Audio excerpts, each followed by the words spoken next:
15 to 60 minutes, that's the final countdown from space watchers to when it hits Earth. Sounds impossible, doesn't it? Something 93 million miles away is reaching us so fast that our most advanced warning systems barely have time to shout. Stay with me. In the next few minutes, we'll journey through the hidden mechanics of these superfast space storms, explore why some solar storms move faster than others, understand what those critical minutes mean for everything we rely on, and discover how the people watching our star work around the clock to keep us one step ahead of these giant sun clouds. Hit that like button if you're ready to uncover secrets most people never think about when they look up at the sky. Drop a comment telling me if you've ever witnessed an aurora dancing across the night. And subscribe because the sun has more stories to tell than you ever imagined, and you won't want to miss a single one. There are people whose entire lives revolve around watching the sun, not casually glancing at sunsets or marveling at dawn, but monitoring every flicker, every twist, every burst of energy our star releases. These sun watchers operate spacecraft positioned far beyond our atmosphere, instruments pointed directly at the roiling surface of the ball of fire that gives us life. Their job sounds simple on paper, but carries weight that most of us never consider. They watch for storms, they watch for giant clouds of hot gas heading toward Earth, and when that moment comes, they race against time itself to give the rest of us warning. Most solar storms are predictable in their journey. Slow, steady travelers that give us days to prepare, time to notify power companies, airlines, satellite operators, time to brace. But the fastest ones shatter that comfort. They turn days of prep into hours, then minutes, leaving little room for delay. The sun watchers see the launch, calculate the speed, and realize with sinking certainty that this storm is different. This one is a sprinter. Why does speed matter so profoundly? Because everything we've built in the modern age depends on electromagnetic systems. Power grids hum with electricity flowing through transformers the size of houses. Satellites orbit overhead, guiding planes, routing phone calls, connecting continents. Radio signals bounce through the atmosphere, carrying voices and data across impossible distances. All of it is vulnerable. All of it's sensitive to the kind of disturbance a fast solar storm delivers. In those precious minutes between detection and impact, decisions get made that determine whether your neighborhood stays lit or goes dark, whether planes adjust their routes or face signal issues, whether communication networks stay steady or face glitches. The sun watchers know this weight.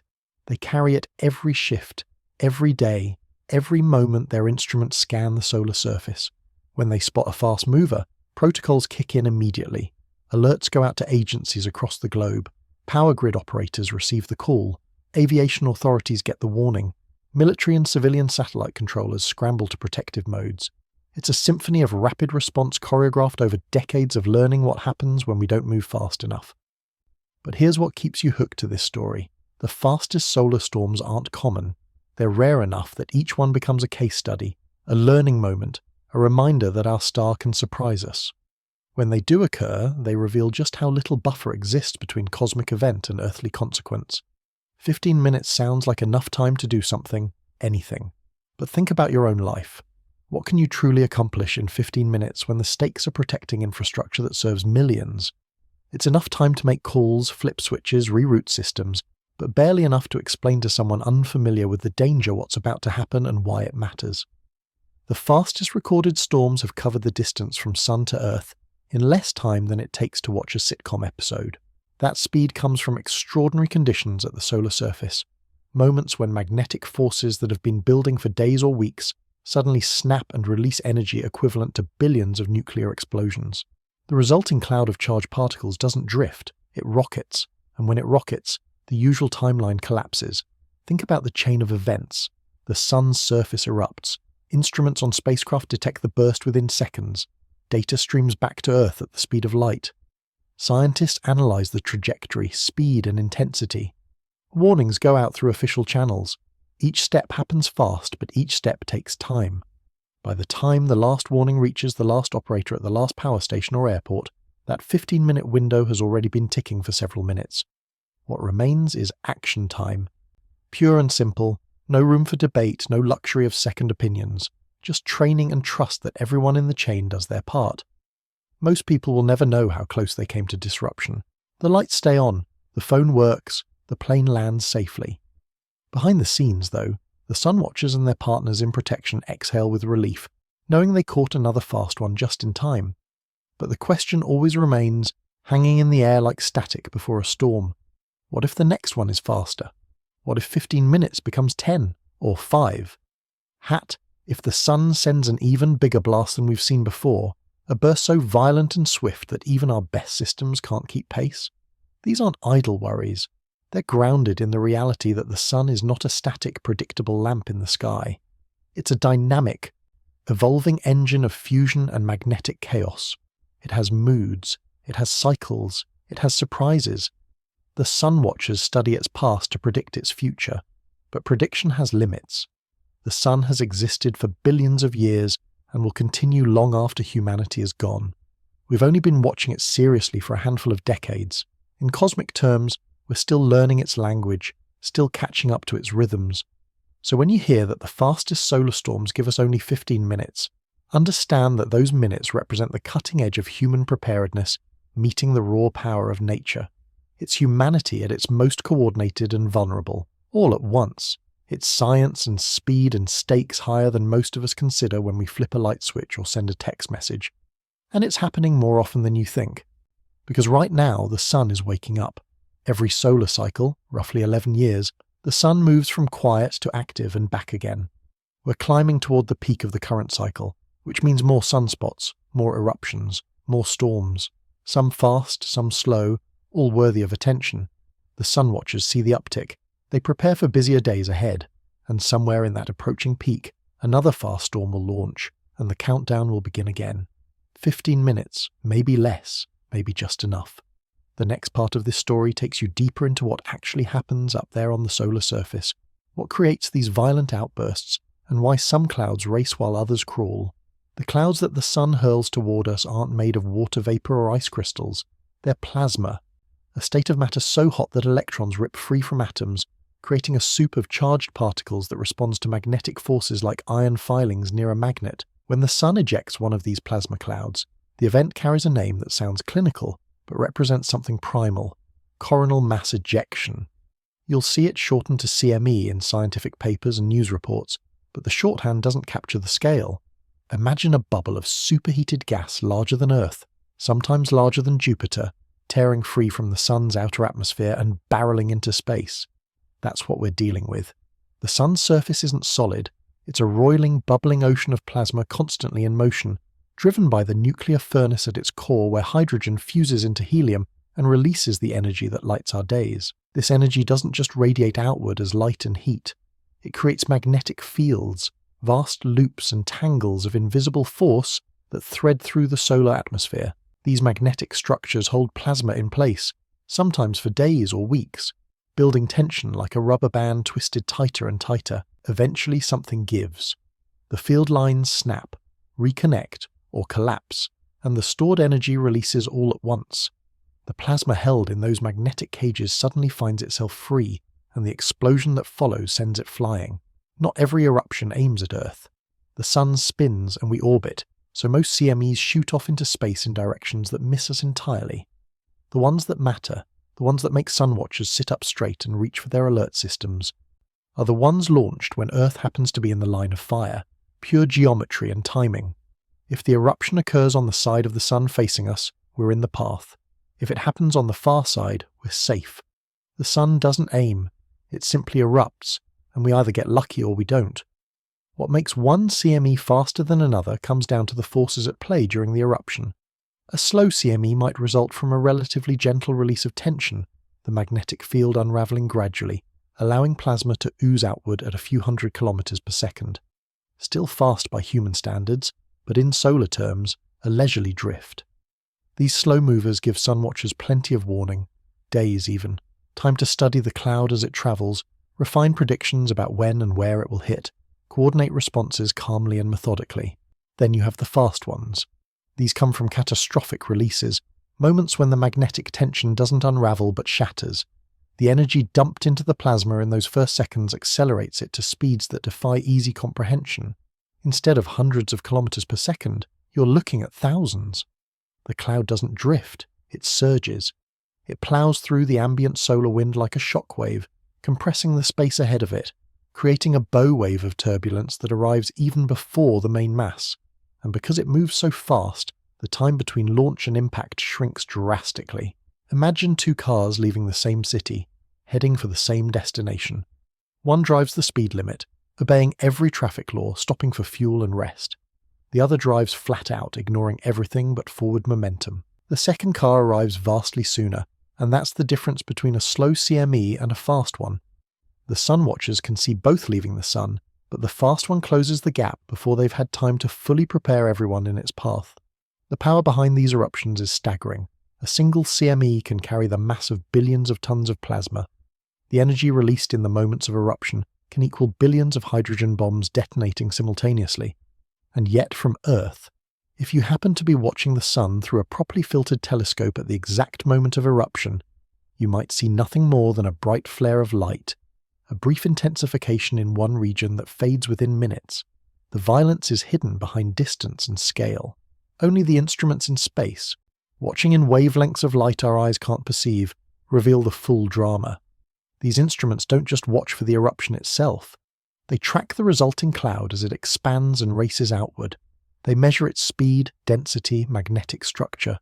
All of this data streams back to Earth where models run, simulations predict trajectories, and forecasts get issued. It's weather prediction, but for space. And just like terrestrial weather, space weather has its calm days and its storms. The difference is that a bad forecast for terrestrial weather might mean you get rained on. A bad forecast for space weather might mean cities lose power. Solar eruptions follow natural patterns. It doesn't target us, but it doesn't spare us either. When the conditions align, when the magnetic fields twist just right, and the tension peaks and the eruption happens to face our direction, we become collateral recipients of the sun's natural processes. The plasma cloud expands as it travels, growing wider, sometimes stretching across millions of kilometers of space. If Earth is anywhere within that expanding front, we get hit, not by physical impact, but by immersion. We pass through the cloud, and as we do, its magnetic fields interact with ours. Its charged particles funnel down into our atmosphere near the poles, and the systems we've built to harness and manipulate electromagnetic forces start to feel the strain. Sun watchers have catalogues of past eruptions. They know which ones cause problems and which ones passed harmlessly. They study the patterns, looking for predictors, trying to understand why some active regions on the sun produce monster CMEs while others stay relatively quiet despite looking threatening. It's part art, part science, and entirely critical. Every new eruption adds data to the models, refines the understanding, improves the forecasts. But the sun doesn't repeat itself exactly. Each cycle brings variations. Each eruption has its own fingerprint. What keeps this story from being purely academic is that we live in an age utterly dependent on technology that solar storms can cripple. A century ago, a massive CME would have been a curiosity, noticed only by telegraph operators dealing with strange currents in their lines. Today, that same storm would cascade through power grids, satellite networks, GPS systems, communication infrastructure. The stakes have risen because our dependence has deepened. We've built a world where invisible fields and signals connect everything, and those fields and signals are precisely what solar storms disrupt. The sun doesn't care. It erupts according to its own internal dynamics, driven by processes that began before Earth formed and will continue long after. Our vulnerability is our problem, not the sun's. And so the people who watch the sun, who study its moods and track its storms, carry the responsibility of bridging that gap. They translate solar activity into human warning. They turn plasma clouds and magnetic chaos into alerts that power companies and airlines can act on. They stand between cosmic indifference and societal need, and they do it every single day. When a fast CME launches, everything about that process accelerates. The eruption is violent, the cloud is dense and fast, and the margin for error in prediction shrinks. If the sun watchers get the speed wrong by even a small percentage, the difference between hitting Earth in 15 minutes versus 20 can be the difference between adequate preparation and scrambling chaos. They run their models, cross-check with multiple instruments, consult with colleagues across agencies and nations, and issue the best forecast they can with the data available. Then they watch and they wait, because once the CME is launched, there's nothing anyone can do to stop it or slow it down. It's already on its way, and all that remains is to see if the predictions hold and if the preparations are enough. The journey from eruption to understanding to warning happens faster than most people realize. Within minutes of detecting a CME, preliminary assessments begin. Within an hour, detailed models run. Within a few hours, forecasts are issued. But for the fastest storms, those hours collapse into fractions, and suddenly the warning and the impact are separated by mere minutes instead of days. That's when the system gets tested. That's when training and preparation meet reality. And that's when the hidden fragility of our modern world becomes starkly visible to those paying attention. The next piece of this puzzle takes you to the source of these violent eruptions, to the dark patches on the sun's surface where magnetic forces twist into knots and prepare to explode. Sunspots look deceptively calm from a distance. Through a filtered telescope or in photographs from solar observatories, they appear as dark blemishes on the otherwise bright face of the sun, sometimes small and isolated, sometimes clustered into sprawling complexes that dwarf the entire Earth. They're dark only because they're cooler than the surrounding surface, still thousands of degrees hot, but cool enough by solar standards to appear as shadows. What you can't see from that visual alone is the chaos simmering underneath and around them. Sunspots are where the sun's magnetic fields punch through the surface, creating regions of concentrated magnetic force so intense that they suppress the normal flow of heat from below. And it's within these twisted, tangled magnetic structures that the fastest and most violent solar storms are born. Think of a sunspot as a pressure cooker for magnetic energy. The sun's interior is in constant motion, a churning dynamo of plasma that generates magnetic fields through sheer movement. These fields rise toward the surface, and where they emerge, they create sunspots. But the fields don't emerge neatly. They twist, they loop, they interact with other fields nearby. Over days or weeks, the tension builds. Magnetic loops stretch and bend. Opposing fields press against each other, held apart only by the structure of the plasma around them. It's a standoff, magnetic force against magnetic force, and like any standoff, it can't last forever. When the break comes, it comes fast. The magnetic field lines that have been straining against each other suddenly snap and reconnect in a process that releases stored energy in an explosive burst. This is called magnetic reconnection, and it's the engine behind solar flares and coronal mass ejections. In the span of seconds, energy equivalent to billions of bombs converts into heat, light, and kinetic motion. The plasma trapped in those magnetic loops suddenly finds itself freed and accelerated. If the reconnection happens deep within a sunspot complex, the resulting CME can be massive and fast, driven by the sheer amount of energy released in that instant. Sun watchers have learned to identify which sunspots are most dangerous. Size matters, but so does structure. A large, simple sunspot might be relatively stable. A smaller but more complex sunspot, one with tangled magnetic fields of opposing polarities packed tightly together, is a ticking clock. The more complexity, the more potential for violent reconnection. And when these complex regions face Earth, the sun watchers increase their vigilance because they know that if an eruption happens there, we're in the line of fire. There's a subtle beauty to this danger. The same magnetic forces that create the potential for destruction also create the stunning visuals we associate with the sun's activity. Prominences, those graceful arcs of glowing plasma that loop high above the solar surface, are held aloft by magnetic fields. When they collapse or erupt, they become part of a CME. Solar flares, those sudden brightenings that release intense bursts of radiation, are the visible signature of magnetic reconnection. Auroras, the shimmering curtains of light that grace polar skies, are the result of charged particles from past CMEs funneling down Earth's magnetic field lines and colliding with our atmosphere. All of it connected, all of it driven by the sun's magnetic heartbeat. But beauty doesn't diminish danger. When a fast CME launches from an Earth-facing sunspot, the clock starts immediately. Sunwatchers see the flare that often accompanies the eruption. Instruments detect the sudden brightening in X-ray and ultraviolet wavelengths. Coronagraphs, specialized cameras that block the sun's bright disk to reveal its outer atmosphere, capture the expanding cloud as it lifts off. Within minutes, analysts calculate speed and direction. If the numbers come back high, if the trajectory points directly at Earth, the warnings go out. 15 minutes until impact, maybe less. Possibly more if initial estimates were conservative, but the safest bet is to assume the worst and prepare accordingly. What happens in those sunspot regions during the eruption itself is chaos beyond easy description.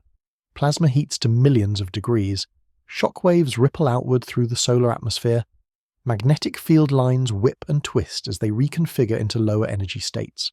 Particles accelerate to a significant fraction of the speed of light, creating bursts of high-energy radiation that reach Earth in just over 8 minutes, the time it takes light itself to cross the space between Sun and Earth.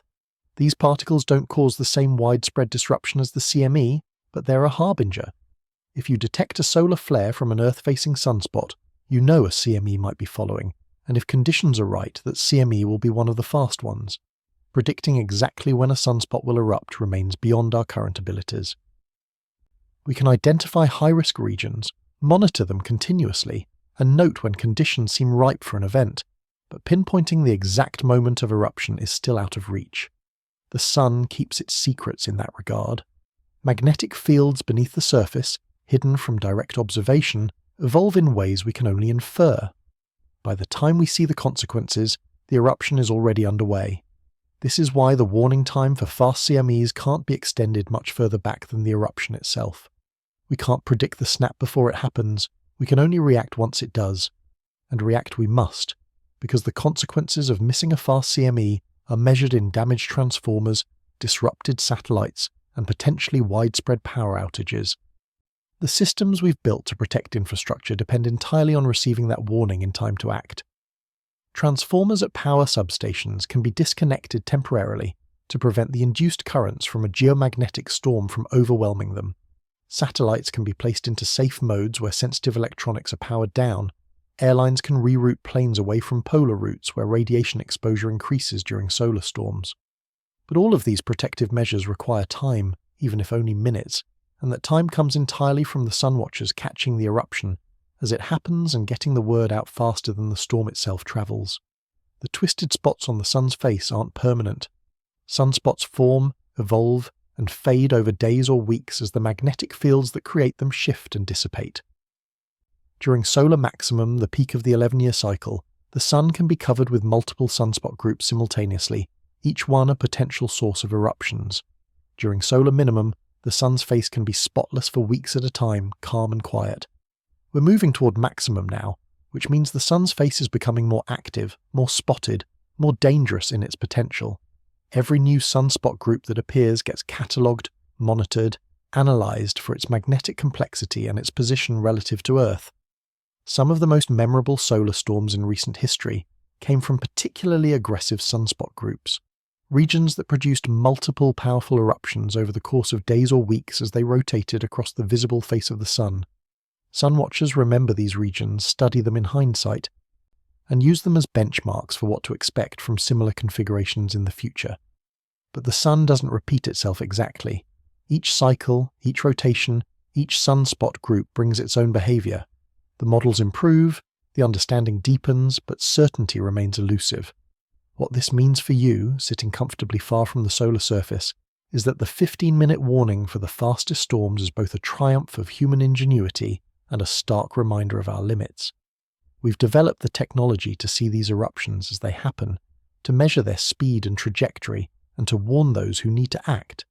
But we haven't yet reached the point where we can predict the eruption before it occurs, where we can say with confidence that in 6 hours, this sunspot will explode and launch a fast CME toward Earth. Until we reach that level of understanding, the warning time for the fastest storms will remain measured in minutes, not hours or days. And that means the race between detection and impact will continue, a race where every second counts and where the stakes are higher than most people ever consider. From this understanding of where and why these storms originate, the next part of the journey follows the storm itself as it crosses the vast emptiness between Sun and Earth, a silent sprint through space that ends at our doorstep, with implications you rely on every single day. Once launched, the coronal mass ejection becomes a traveller in its own right, a bubble of plasma and twisted magnetic fields expanding and racing through the solar system. There's no sound in space, no roar of engines, no warning sirens. The CME moves silently, invisibly to the naked eye, detectable only by instruments designed to sense its presence. For the sun watchers, this is where the waiting begins. They've seen the eruption, calculated the initial speed and direction, and issued the warnings. Now they watch as the cloud barrels toward Earth, tracking its progress through the data streaming back from spacecraft positioned at strategic points in space. The journey covers 93 million miles, a distance so vast it defies intuitive understanding. Light itself takes just over 8 minutes to cross that gap. A fast CME, travelling at thousands of kilometres per second, can make the trip in less than a day. The very fastest on record have done it in under 15 hours. For perspective, consider that most commercial airliners cruise around 500 miles per hour. At that speed, reaching the Sun would take over 21 years of continuous flight. A fast CME covers the same distance in half a day. The scale of speed involved is staggering, and it's that speed which collapses the comfortable buffer between cosmic event and earthly consequence. As the CME travels, it doesn't move through empty space. The solar wind, a constant stream of particles flowing outward from the Sun in all directions, fills the solar system. The CME ploughs into this ambient wind, and the interaction shapes both. Fast CMEs act like snowplows, compressing the solar wind ahead of them, creating a shock wave that precedes the main body of the cloud. This shock can accelerate particles to high energies, creating additional radiation hazards for satellites and astronauts. It also announces the CME's approach.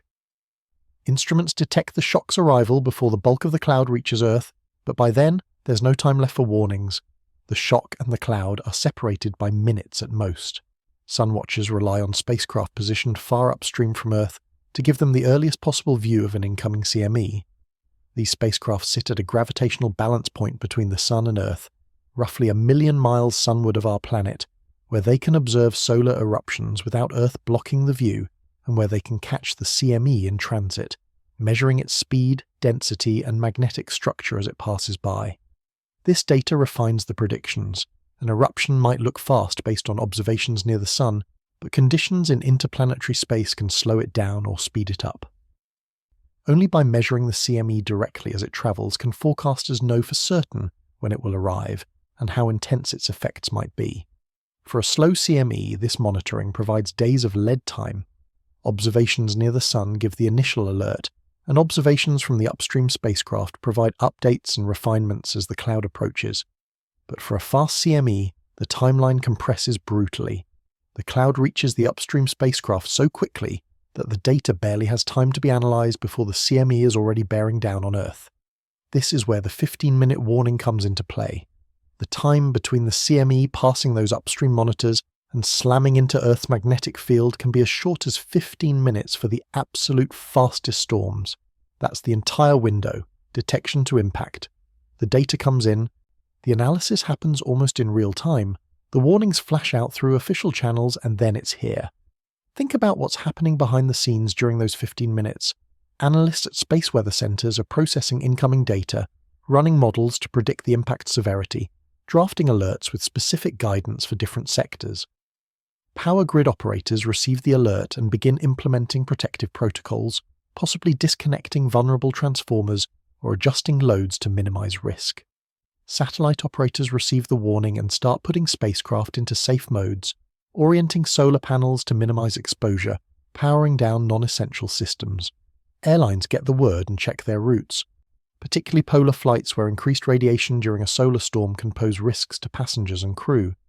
Amateur radio operators, who follow space weather closely because solar storms can disrupt or enhance radio propagation, see the alerts and prepare for potential blackouts or unusual conditions. All of this coordinated response happens in the narrow gap between warning and arrival, and then the CME hits. Earth's magnetic field, an invisible shield that extends tens of thousands of miles into space, is the first point of contact. The CME's own magnetic field interacts with Earth's, and if the orientation is right, if the CME's field points southward opposite to Earth's northward field, the interaction is dramatic. The two fields connect, allowing energy and particles from the CME to pour into Earth's magnetosphere. This is when geomagnetic storms begin. The magnetosphere compresses on the side facing the Sun, disturbed by the pressure of the CME pushing against it. On the night side, the field stretches out into a long tail, and within that tail, energy builds and releases in bursts, sending particles cascading down into the atmosphere near the poles. You see the results as auroras if you're far enough north or south. Shimmering curtains of green, red, purple light dancing across the sky, beautiful and mesmerizing. But those same charged particles that create the auroras also induce electric currents in the ground, currents that flow through power lines and transformers, creating the potential for damage. They disrupt radio signals, bending and absorbing the waves that normally bounce off the ionosphere. They increase radiation levels in the upper atmosphere, a concern for pilots and flight crews on high-altitude routes. The effects cascade through systems both natural and artificial, all driven by the interaction between the solar plasma and Earth's magnetic environment. The speed of the CME determines not just when it arrives, but how severe the impact is. Faster CMEs carry more kinetic energy. They compress and heat the plasma ahead of them, making the shockwave more intense. They tend to have stronger magnetic fields because the eruption that launched them was more energetic. All of these factors contribute to a more severe geomagnetic storm when the fast CME hits compared to a slower one. This is why the fastest storms are the ones that worry sunwatchers the most. Not only is the warning time minimal, but the potential for disruption is maximized. During the journey from Sun to Earth, the CME also evolves. It expands, spreading out as it moves through the decreasing density of the solar wind. The magnetic structures within it can twist and reconfigure. Sometimes multiple CMEs erupt in quick succession, and the second one catches up to the first, merging into a larger, more complex structure. Predicting all of these variables is part art, part science, and entirely dependent on the quality and timeliness of the observational data. The models have improved dramatically over the years, but they're not perfect. Forecasts can be off by hours in either direction. A CME predicted to arrive at noon might show up at 10 in the morning or 2 in the afternoon. For slow storms, this uncertainty is manageable. For fast ones, it's nerve-wracking. The people monitoring this race from control rooms and observatories around the world live with the tension of knowing they're watching a collision in slow motion. Except it's not actually slow at all. It's the fastest natural phenomenon most of them will ever track professionally. They see the data points updating every few minutes, watch the projected arrival time shift as new information comes in, and know that somewhere out there in space, a cloud of plasma larger than planets is hurtling toward the fragile bubble of technology and infrastructure that modern civilization depends on. They've done this before, they'll do it again. But every time a fast one launches, the adrenaline spikes because the margin for error is so thin. And when the CME arrives, when the shock front hits Earth's magnetic field and the main body of the cloud begins its hours-long interaction with our planet, the sunwatchers shift from forecasting to monitoring. They track the storm's intensity, watching indices that measure geomagnetic activity, noting which systems report problems, gathering data that will inform future forecasts and improve future responses. They're scientists and guardians both, bridging the gap between the cosmos and the everyday world most people inhabit without ever thinking about the invisible forces at play just beyond the atmosphere. This race across space, silent and unseen by most, ends at Earth's doorstep with consequences that ripple through the technology we take for granted. The next chapter of this story brings you to the moment of impact, to those critical 15 minutes and what they mean for the systems that keep lights on, phones connected, and planes in the sky, and why every second of that brief warning window is fought for and used with precision born of necessity. 15 minutes. In the context of a normal day, it's barely enough time to brew coffee, check emails, or sit through a few songs on the radio. It's the kind of time block you casually give away without a second thought, a gap between meetings, a buffer before an appointment. But when those 15 minutes represent the entire warning window before a massive solar storm slams into Earth's magnetic field, they transform into something else entirely. They become a countdown where every second carries weight, where decisions made in haste must be correct, where there's no room for hesitation or second-guessing because the clock doesn't stop and the storm doesn't slow down. Here's what those 15 minutes look like from the inside. An alert flashes across screens at space weather prediction centers. The data is stark. A fast coronal mass ejection has been detected at the upstream monitoring point. Speed, trajectory, magnetic field orientation, all confirmed. This is not a drill. The storm will reach Earth's magnetosphere in 15 minutes, give or take a few for uncertainty in the measurements. The first layer of response is automatic. Pre-programmed alerts fire off to a list of subscribers, government agencies, power grid operators, satellite network controllers, aviation authorities, emergency management offices. Each recipient has their own protocols. their own checklists built over years of planning for exactly this scenario. Power grid operators face one of the most immediate decisions. Geomagnetic storms induce currents in long conductors, and power transmission lines stretching across hundreds of miles are perfect antennas for these induced currents. Left unchecked, these currents can flow into transformers, the massive pieces of equipment that step voltage up for long-distance transmission and back down for local distribution. Transformers aren't designed to handle the kind of direct current that geomagnetic storms produce. Overload them, and they can overheat, suffer internal damage, even fail completely. Replacing a damaged high-voltage transformer isn't like swapping a blown fuse. These units are custom-built, take months or even years to manufacture and deliver, and cost millions. Lose several in a single storm and you're looking at long power outages for many people. So in those 15 minutes, grid operators assess the threat level based on the forecast severity and make the call. Do they disconnect certain transformers temporarily, a process called load shedding, to protect them from the incoming surge? Do they adjust the system's operating parameters, reducing loads in areas most vulnerable to induced currents? These decisions have costs. Disconnecting parts of the grid means controlled blackouts for some customers, economic losses, disruptions. But weigh that against the potential for uncontrolled cascading failures if transformers blow, and the choice becomes clear. 15 minutes to decide, coordinate, and act. Training and simulation help. Grid operators drill these scenarios. But when the real alert comes, when the countdown is live, the pressure is palpable. Satellite operators face their own urgency.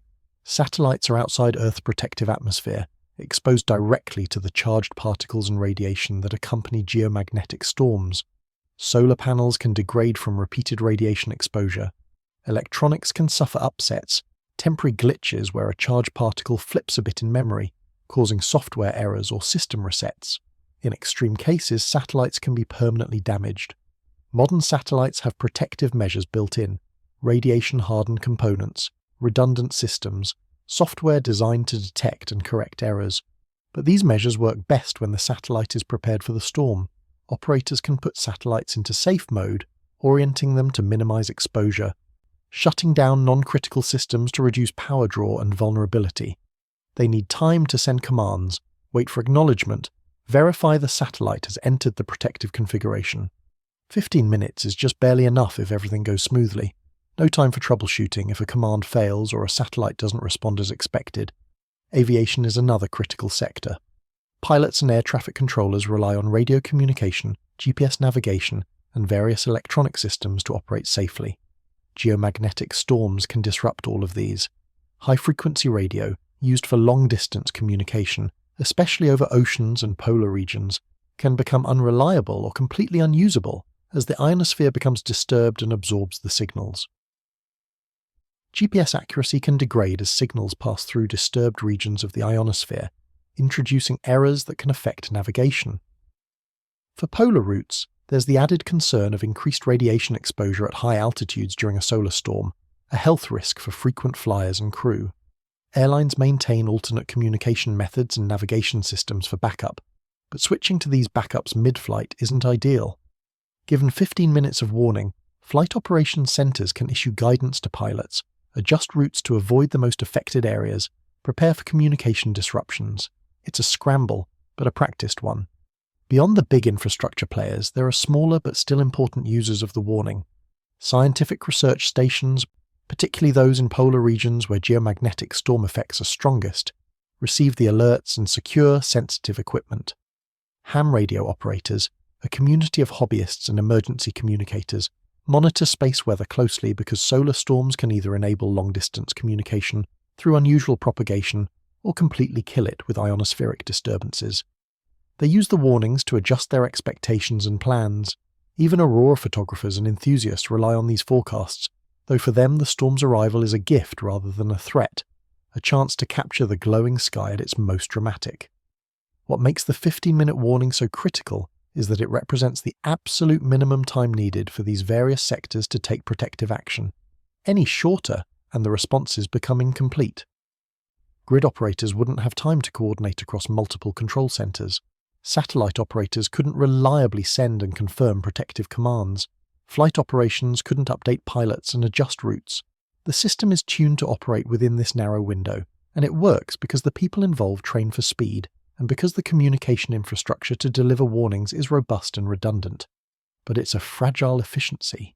It assumes the warning gets through, that the recipients are monitoring their systems, that the protocols work as designed.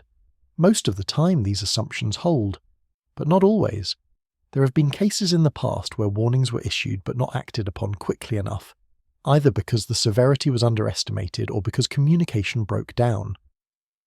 The consequences served as harsh lessons: power transformers damaged, satellites temporarily lost, communication blackouts. Each incident led to improvements in forecasting, faster dissemination of warnings, better coordination between space weather centers and end users. The system today is far more effective than it was decades ago, but it's still dependent on that initial warning being timely and accurate. For the sun watchers who issue the warnings, those 15 minutes are a moment of intense focus and second-guessing. Did we get the speed right? Is the forecast severity accurate? Did the alert reach everyone who needs it? They can't control what happens after the warning goes out.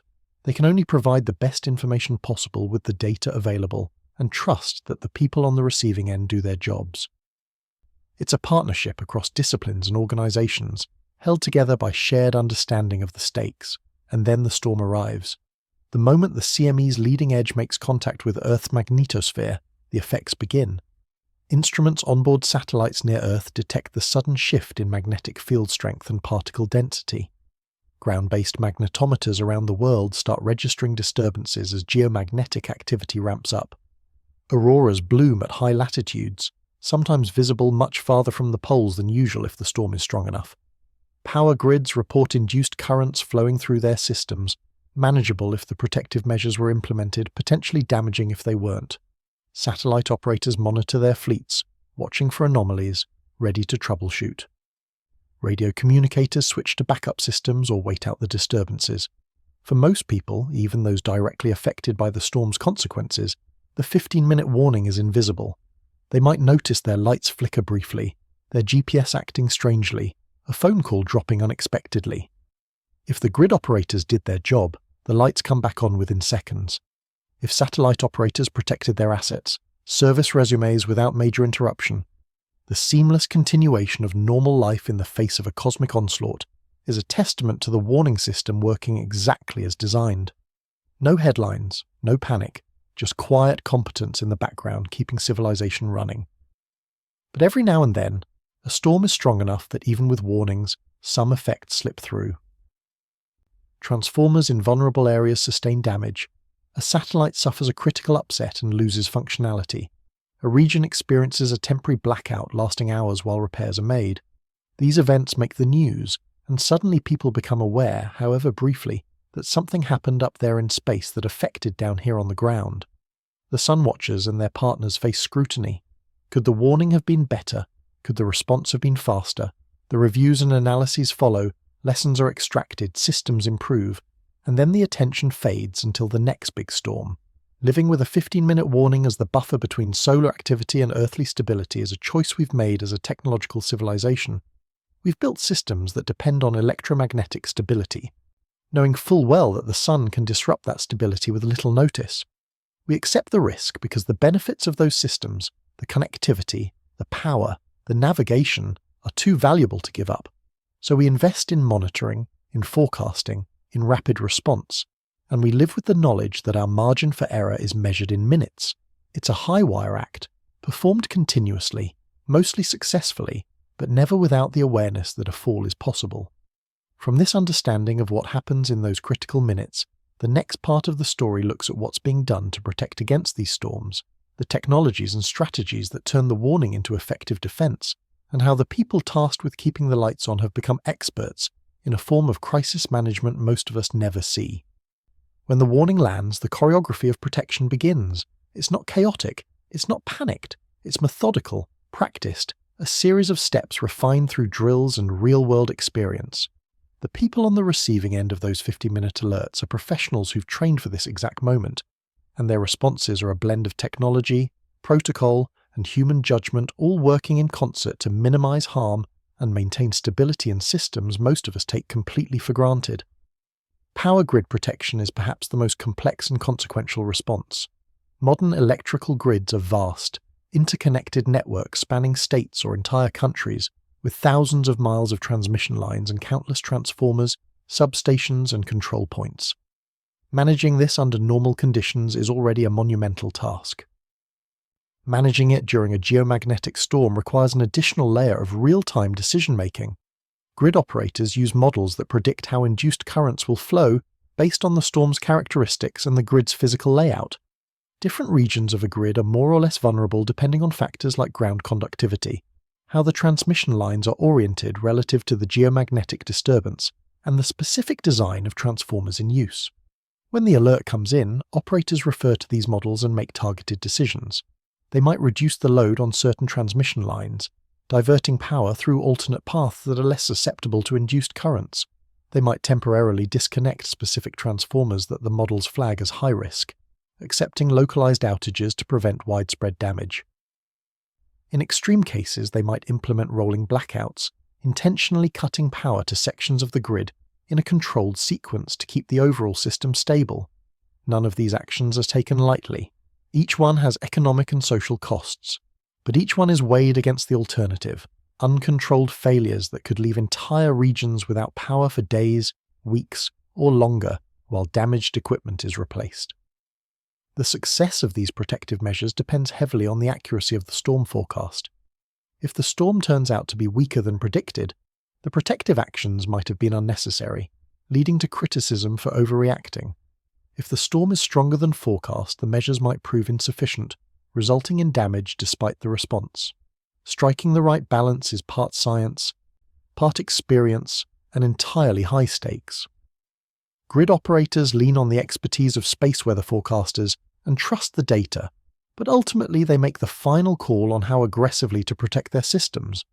Satellite protection operates on a different set of constraints. Unlike power grids, which have multiple redundant paths and control points, each satellite is an isolated autonomous system operating in an environment where direct intervention is impossible once it's in orbit. Satellite operators rely on pre-programmed responses and ground commands to protect their assets. When a geomagnetic storm warning is received, the immediate action is to assess which satellites are most at risk based on their orbit. Low Earth orbit satellites pass through regions where geomagnetic activity is strongest. Geostationary satellites, sitting far above the equator, are more exposed to the direct particle flux from the CME. Each orbit has its vulnerabilities. Commands are sent to place satellites into safe modes. This typically means orienting the satellite to minimize exposure of sensitive components, reducing power consumption by shutting down non-essential systems, and sometimes temporarily halting operations entirely. For a communication satellite, this might mean a brief service interruption. For Earth observation satellites, it means pausing data collection. For navigation satellites like those in the GPS constellation, it means monitoring for anomalies that could affect signal accuracy and timing. The goal is to ride out the storm with minimal risk, then return to normal operations once conditions improve. The process works, but it's not without cost. Every hour a satellite spends in safe mode is an hour it's not performing its primary mission, and for commercial operators, that translates directly to lost revenue. Aviation responses are more about operational adjustments than physical protection. Aircraft themselves are relatively well shielded against the effects of geomagnetic storms, but the systems that support safe flight are not. Pilots rely on radio communication with air traffic control, GPS for navigation, and various electronic instruments for situational awareness. During a geomagnetic storm, all of these can become unreliable. High-frequency radio, the primary means of long-distance communication over oceans, can experience blackouts or severe degradation as the ionosphere becomes turbulent. GPS signals can be delayed or scattered as they pass through disturbed atmospheric layers, introducing positioning errors. Airlines respond to storm warnings by preparing for these disruptions. Flight operations centers notify pilots of the forecast conditions and provide guidance on alternate communication frequencies or navigation methods. For flights crossing polar regions where both communication and radiation concerns are highest, routes may be adjusted to stay at lower latitudes where the storm effects are less severe. This adds flight time and fuel costs, but it maintains safety margins. Air traffic controllers are also alerted, prepared to manage potential communication gaps and to accommodate route changes as needed. The coordination happens quickly, often within the 50-minute window, because commercial aviation operates on tight schedules and aircraft are constantly in motion. Beyond these major sectors, there are quieter but still important protective actions. Research institutions with sensitive scientific instruments, particularly those measuring magnetic or atmospheric phenomena, record data during the storm while protecting equipment from potential overloads. Military and intelligence agencies, which rely on secure communications and surveillance satellites, implement their own classified protocols to maintain operational capability. Even the International Space Station receives updates on storm conditions, and astronauts are advised to move to more shielded areas of the station during the peak of a severe storm to reduce radiation exposure. All of this coordinated activity happens largely out of public view. There are no press conferences during the 50-minute countdown, no live broadcasts of grid operators adjusting loads or satellite engineers sending commands. The work happens in control rooms and operation centres, carried out by professionals whose names you'll never know, but whose expertise keeps your lights on, your phone connected, your flight on schedule. They don't seek recognition. They're just doing their jobs, but their jobs happen to be critically important during those brief windows when the sun reminds us of its power. The effectiveness of these protective measures has improved steadily over the years. Each geomagnetic storm, especially the significant ones, serves as a real-world test of the systems and protocols in place. After-action reports are written, weaknesses are identified, improvements are implemented. Technology advances, grid operators gain access to better models and real-time monitoring tools. Satellite designs incorporate more robust radiation shielding and fault-tolerant systems. Aviation develops better space weather forecasting specifically tailored to flight operations. The cycle of learning and improvement is continuous, driven by the reality that the sun isn't going to stop producing storms, so humanity has to get better at dealing with them. Yet there's an inherent limitation to how much protection can be achieved within a 15-minute warning window. Some types of storm impacts simply can't be fully mitigated in that time. Long-term radiation exposure for satellites is cumulative, damage that builds over many storms and eventually shortens operational lifespans. Induced currents in power grids can stress transformers even when they don't cause immediate failure, contributing to long-term degradation. GPS positioning errors during a storm can't be completely eliminated, only minimized. The protective measures buy time, reduce risk, prevent catastrophic failures, but they're not perfect shields. They're damage control, executed with skill and speed, but operating within the bounds of what's physically and logistically possible when warning time is measured in minutes. This brings up a question that drives ongoing research and investment. Can we do better? Can the warning time be extended? Can the forecasts be made more accurate? Can the protective technologies be improved to the point where even the fastest storms become manageable without the razor-thin margins we currently accept? The answer appears to be yes, but it requires sustained effort, funding, and innovation. Next, we explore what's being done to push those boundaries to give sunwatchers and the people who depend on their warnings more time, better tools, and greater confidence in the face of solar activity. The 15-minute warning is not an immutable law of physics. It's a limitation of current monitoring capabilities, a constraint imposed by where our spacecraft are positioned and how quickly we can detect and analyze an incoming CME. But like most technological limitations, it's one that can be overcome with better tools, smarter strategies, and the will to invest in improvement. The community of scientists, engineers, and policymakers focused on space weather has been working steadily to extend that warning time, to improve forecast accuracy, and to develop new technologies that give us a fighting chance against even the fastest solar storms. The core challenge is straightforward. To get more warning time, you need to detect the CME farther from Earth. The current fleet of monitoring satellites sits roughly 1 million miles sunward of our planet, at a gravitational balance point that provides a stable position with a clear view of the Sun. This location gives us that 15-minute window for fast CMEs because that's how long it takes the storm to cover the distance from the monitoring point to Earth at extreme speeds. To double the warning time, you'd need to place monitors twice as far out. To get an hour's warning, you'd need them even farther, deeper into the space between Earth and Sun where the balance of gravitational forces becomes more complex and maintaining a stable orbit more challenging. Several missions and proposals aim to do exactly that. New spacecraft are being designed to operate in orbits that provide earlier detection of CMEs. Some concepts involve placing monitors in solar orbit, constantly maintaining a position between Sun and Earth, but at varying distances, providing multiple data points to track a CME's evolution and speed more accurately. Others propose small constellations of satellites distributed across different vantage points, offering stereoscopic views of eruptions that improve trajectory predictions. The technology exists, the engineering is sound. What's required is the funding and the political will to launch these missions and maintain them over the years, long timescales necessary to be useful. Improved instrumentation is another avenue for extending effective warning time. Faster computers on the ground mean faster analysis of incoming data. Better models that incorporate more physics and run more efficiently can provide more accurate forecasts with less time lag between observation and alert. Machine learning algorithms trained on decades of solar observations are beginning to recognize patterns that precede eruptions, offering the tantalizing possibility of predicting when a sunspot is about to explode minutes or even hours before it does. This kind of predictive capability would be transformative, shifting space weather forecasting from reactive to proactive, from a storm is coming to a storm will likely erupt soon. Collaboration is also key.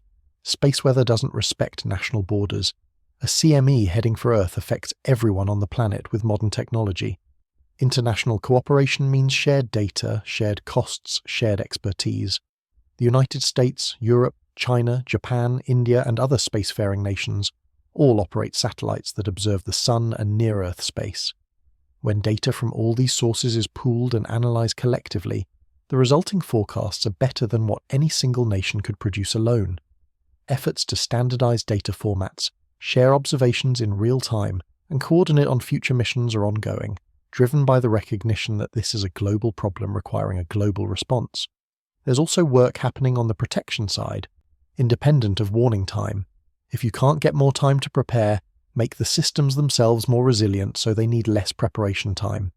Power grid operators are investing in advanced monitoring systems that detect induced currents in real time and can automatically trigger protective measures without waiting for human decisions. Transformers are being designed with better tolerance for the kind of direct current that geomagnetic storms produce. Satellites are incorporating more advanced radiation shielding and autonomous systems that can respond to detected threats faster than ground controllers can send commands. These improvements don't extend warning time, but they reduce the reliance on that time by making the protective responses faster and more automatic. Education and awareness play a role too. The more people understand about space weather, the more support there is for investing in the infrastructure to monitor and mitigate it. When a major storm hits and causes disruptions, it makes headlines, but the attention is fleeting. Sustained awareness, the kind that comes from ongoing education and communication, ensures that space weather remains a priority for funding and policy, even during the quiet times between storms. Outreach efforts targeting everyone from schoolchildren learning about the sun to corporate executives making risk management decisions for their companies help build a culture where space weather is taken seriously as a real and manageable threat. Research into the fundamental physics of solar eruptions continues to yield insights that improve forecasting. Scientists study the conditions that lead to magnetic reconnection in sunspots, trying to identify reliable precursors that appear hours or days before an eruption. They model the solar wind and how CMEs interact with it, refining predictions about travel time and storm intensity. They analyze historical data, looking for patterns that might reveal how solar cycles influence the frequency and characteristics of fast CMEs. Each piece of knowledge, each refined model, each new understanding contributes incrementally to better forecasts and longer effective warning times. There's also a push to improve the dissemination of warnings. Even if you have perfect information about an incoming storm, that information is useless if it doesn't reach the people who need it in time to act. Communication networks for space weather alerts are being upgraded to ensure redundancy, speed, and clarity. Automated systems that can translate technical forecasts into actionable guidance for non-experts are being developed. The goal is to close the gap between the moment a forecast is issued and the moment a grid operator, satellite controller, or flight operations center receives and acts on it. Every second saved in that communication chain is a second added to the effective warning time. Private industry is becoming more involved as well. Companies that operate satellites, run data centers, manage power grids, or provide communication services have financial incentives to protect their assets from space weather. Some are investing in their own monitoring capabilities or subscribing to commercial space weather forecasting services that provide tailored alerts and guidance.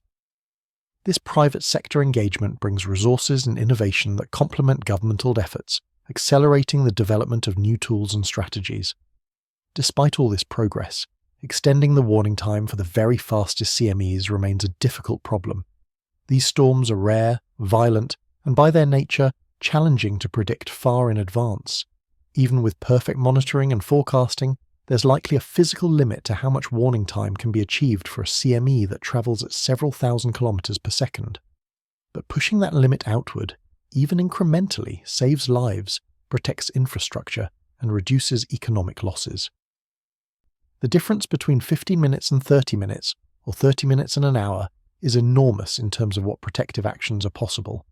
The people driving these improvements, the scientists designing new missions, the engineers building better instruments, the forecasters refining models, are motivated by a clear understanding of what's at stake. They know that the next really big solar storm, the kind that happens once or twice per century, will test every system we have in place. They know that with current warning times, even with perfect execution of protective measures, some damage is inevitable. But they also know that every improvement made today, every additional minute of warning time earned, every increment of forecast accuracy gained, makes that future storm less catastrophic. It's work done not for recognition or fame, but because it needs to be done, because the sun doesn't care about our convenience or our infrastructure, and it's up to us to be ready. From this forward-looking perspective on how we're working to improve our defences, the next part of the story grounds you back in the present, in the natural rhythms of the sun that dictate when these storms are most likely, and why right now, at this point in the solar cycle, the sun's activity is ramping up, and the risks are increasing. The sun doesn't behave randomly. Beneath the apparent chaos of eruptions and storms lies a pattern, a cycle that repeats roughly every 11 years, driving the sun from periods of quiet to periods of fury and back again. Understanding this rhythm is central to anticipating when solar storms, including the fastest and most dangerous ones, are most likely to occur. Right now we're climbing the slope towards solar maximum, the peak of the current cycle, and that means the sun's activity is intensifying, sunspots are multiplying, and the chances of a fast CME heading our way are higher than they've been in years. Solar cycles are counted and tracked going back centuries, identified by the number and behaviour of sunspots. When astronomers first began systematically observing the sun, they noticed that sunspots appear and fade in patterns. Some years the sun's face is covered with spots, other years it's nearly blank. Over time, the pattern emerged, an 11-year cycle, give or take, from one maximum of sunspot activity to the next. The cycle isn't perfectly regular. Some maxima are stronger than others, producing more sunspots and more eruptions. Some minima are deeper, with longer stretches of spotless days. But the overall rhythm holds. We're currently in solar cycle 25. The minimum, the quietest point, occurred a few years back. Since then, sunspot numbers have been climbing, and they're expected to peak in the next couple of years before declining again toward the next minimum. This climb toward maximum brings increasing solar activity. More sunspots mean more opportunities for eruptions. More eruptions mean more CMEs, and statistically, more CMEs mean a higher likelihood that one of them will be fast, Earth-directed, and dangerous. The physical reason behind the cycle lies deep within the sun. The sun's interior is a dynamo, a churning mass of plasma that generates magnetic fields through its motion. These fields rise to the surface and manifest as sunspots and other magnetic structures. The dynamo operates on a cycle, building up magnetic energy over years, releasing it through eruptions, then building up again. The details of how the dynamo works are still being researched, but the observable result is the 11-year pattern of activity. For space weather forecasters and the people who rely on their warnings, the solar cycle provides a framework for understanding risk. During solar minimum, the risk of a major storm is low. The sun is quiet. Sunspots are rare. CMEs are infrequent and usually weak. It's a time when satellites can be launched or serviced with less concern about immediate threats, when power grids operate without the shadow of geomagnetic storms, when the Aurora chasers have to wait patiently for rare displays. But during solar maximum, the opposite is true. The sun is active, unpredictable, dangerous. Sunspots cluster and evolve. CMEs erupt regularly. Geomagnetic storms are common. This is when vigilance is highest, when the 15-minute warning system gets tested repeatedly, when the protective measures become routine exercises rather than rare drills. The current cycle is shaping up to be moderately active, not the strongest on record, but far from the weakest.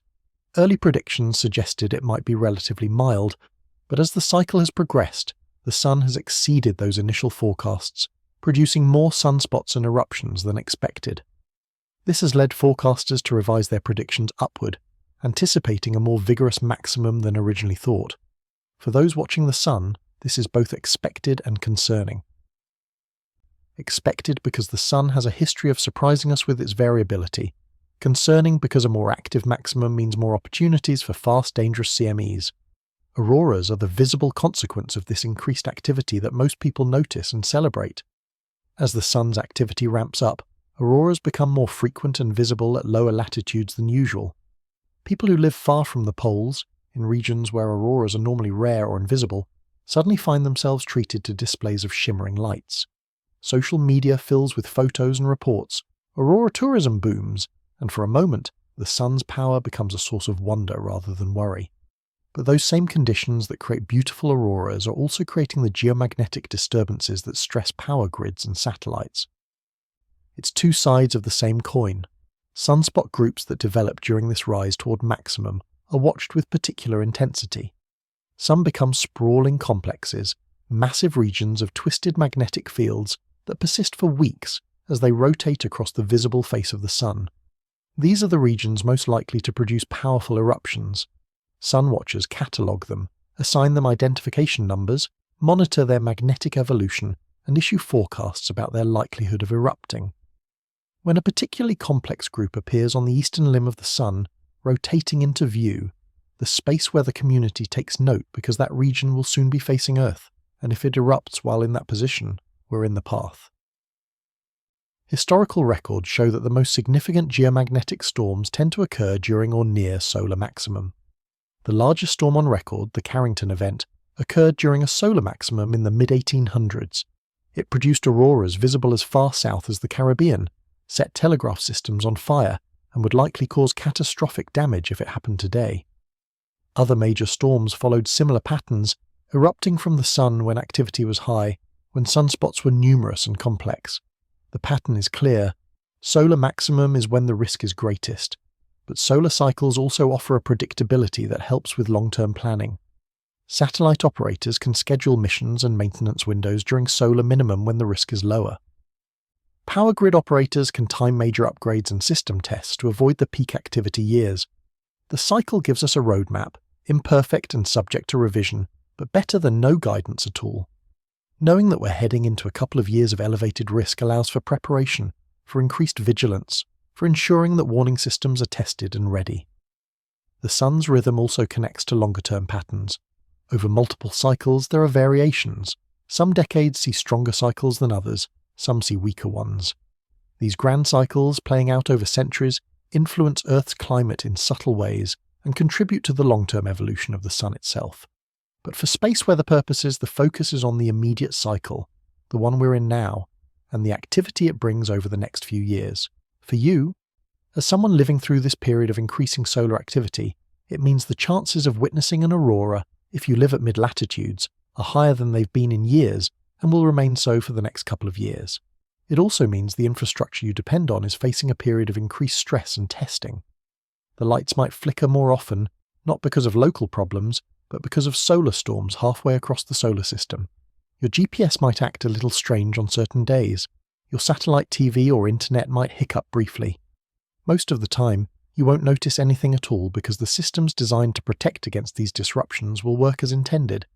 But occasionally you'll catch a headline about a solar storm causing problems, and you'll have context now for understanding what happened and why.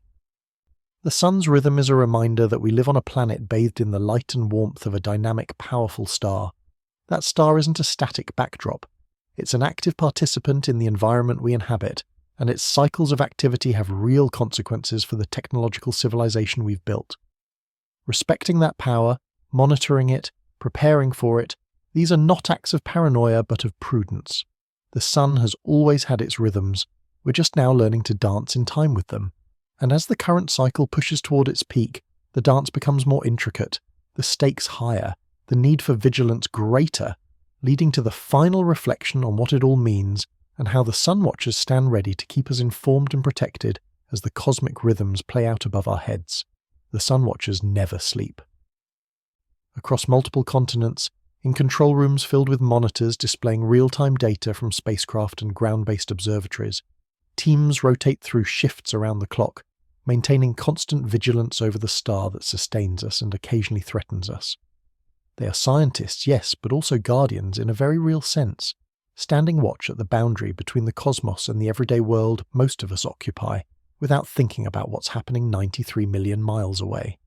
Their work is the reason you can take for granted that the lights will stay on, that your phone will work, that planes will fly safely even when the sun decides to throw a tantrum. And their work is far from done. Every image that comes down from solar observatories, every data packet from monitoring satellites, every reading from ground-based magnetometers feeds into the constant assessment of what the sun is doing and what it might do next. The technology has advanced remarkably over the decades, but the fundamental task remains the same: watch, analyze, predict, warn. When the sun is quiet, the job is routine, almost meditative, watching the slow evolution of magnetic structures that may or may not erupt. When the sun is active, as it is now during the climb towards solar maximum, the pace quickens. Alerts are more frequent. Forecasts require constant updating. The adrenaline of knowing that at any moment a fast CME could launch and the countdown could begin keeps the watchers sharp.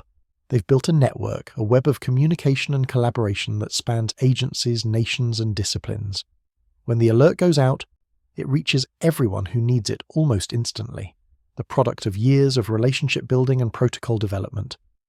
The sun watchers don't just monitor the sun, they serve as the crucial link between cosmic events and terrestrial consequences, translating the language of plasma physics and magnetic fields into actionable information for grid operators, satellite controllers, aviation authorities, and emergency managers. It's a translation that happens in real time, often under pressure, and it has to be right because the stakes are too high for errors. Looking ahead, the sun watchers are preparing for what comes next. The peak of the current solar cycle will bring the most intense activity, the highest likelihood of powerful eruptions, the greatest testing of the warning and response systems that have been built and refined over years. They know that somewhere in the next couple of years, a sunspot will appear, will develop the complex magnetic structure that breeds violence, will erupt with extraordinary power, and will launch a fast CME directly at Earth. It's not a question of if, but when. And when it happens, the 15-minute countdown will begin again, and everything they've trained for will matter in those brief moments between detection and impact. But they also look forward with hope. Hope that the new missions being planned will launch on schedule and provide earlier warnings. Hope that the models will continue to improve, that forecast accuracy will increase, that the margin of error will shrink. Hope that the protective measures in place will be enough, that the infrastructure will hold, that the lessons learned from past storms will translate into successful responses to future ones. It's hope tempered by realism, the understanding that perfection is impossible, but improvement is always possible. For you, the person who stayed with this story from the beginning, the takeaway is both sobering and empowering. Sobering because the 15-minute warning for the fastest solar storms lays bare just how vulnerable our modern world is to forces beyond our control. Empowering because the warning exists at all, because there are people who've dedicated their careers to watching the sun and protecting the rest of us, because the systems work more often than they fail, because we're not helpless in the face of cosmic weather. We've learned to see it coming. We've learned to respond. We've learned to live with a dynamic sun and still build a civilization dependent on technology that the sun can disrupt. Next time you see an aurora, whether in person or in photos shared online, remember the chain of events that made that light show possible. The eruption on the sun, the race across space, the warning system activating, the protective measures being implemented, and finally the charged particles cascading into the atmosphere and creating beauty from what could have been disruption. It's a reminder that we're connected to the cosmos in immediate, tangible ways, that the sun is not just a distant light but an active presence in our lives, and that understanding that connection makes us better prepared and more appreciative of the delicate balance we maintain. Hit the like button if this journey through the fastest solar storms has opened your eyes to something you'll never look at the same way again.